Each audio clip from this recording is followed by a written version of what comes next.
எப்ப நம்ம சாப்பிடுவோம் எல்லாம் பசிக்கு போறோம். ஆனா இப்ப அப்படி கிடையாது.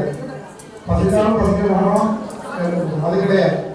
அந்த பசிங்கிற உணர்வு நமக்கு வந்து பார்த்தீங்கன்னா ஐயோ இப்போ நான் அப்படியே ஏதாவது எடுத்து சாப்பிடணுமே அப்படின்னு நினைச்சு சாப்பிடுறோம் பார்த்தீங்கன்னா அந்த உணர்வு இந்த உணர்வு எனக்கு வருகின்ற போது என் வீட்டில் ஏதாவது இருக்கு நான் எடுத்து சாப்பிடுவேன். ஆனா இல்லாதவங்க என்ன பண்ணுவாங்க? அந்த உணர்வோடையே போய் தூங்குவாங்க. எத்தனையோ பேர் பிளாட்ஃபார்ம்ல பார்க்குறோம், ரயில்வே ஸ்டேஷன்ல பார்க்குறோம், பஸ் ஸ்டாண்ட்ல பார்க்குறோம். ஒருவேளை சாப்பாடு கொடுங்க, காசு கொடுங்க கேட்பாங்களா? கேட்க மாட்டாங்க. காசு கொடுக்காதீங்க, என்ன செய்யலாம்? அவங்களை கூட்டிட்டு போய் நீங்க ஒரு வேலை உணவு வாங்கி கொடுங்க. அந்த வழியை நான் உணர்ந்து கொண்டு அதுக்கான காசு எடுத்து வைக்கணும். இப்படி 40 நாள் நான் சேகரித்த அந்த தொகையை இந்த மாதிரி தேவையில் இருப்பவர்களுக்கு கொடுத்து உதவி செய்ய வேண்டும்.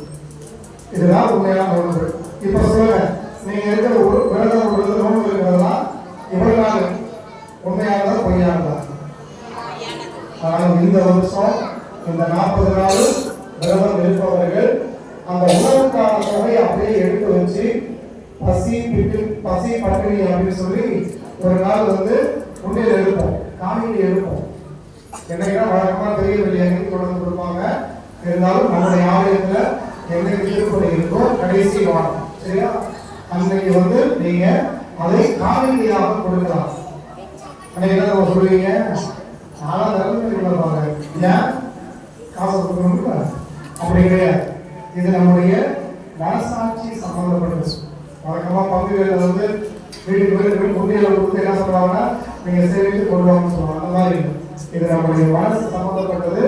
அதனால தயவு செய்து விரதம் இருப்பவர்கள் நோன்பை உண்மையிலே கடைபிடிக்கணும் விருப்பமுள்ளவர்கள் அந்த ஒருவருடைய உணவிற்கான தொகையை எடுத்து வைத்து ஒரு நாள் அந்த பசி பிணிக்காக காணிக்கு எடுக்கின்ற பொழுது நீங்க உங்க பேரை போட்டு ஊரை போட்டு கூட கவலை போட்டு விடுங்க.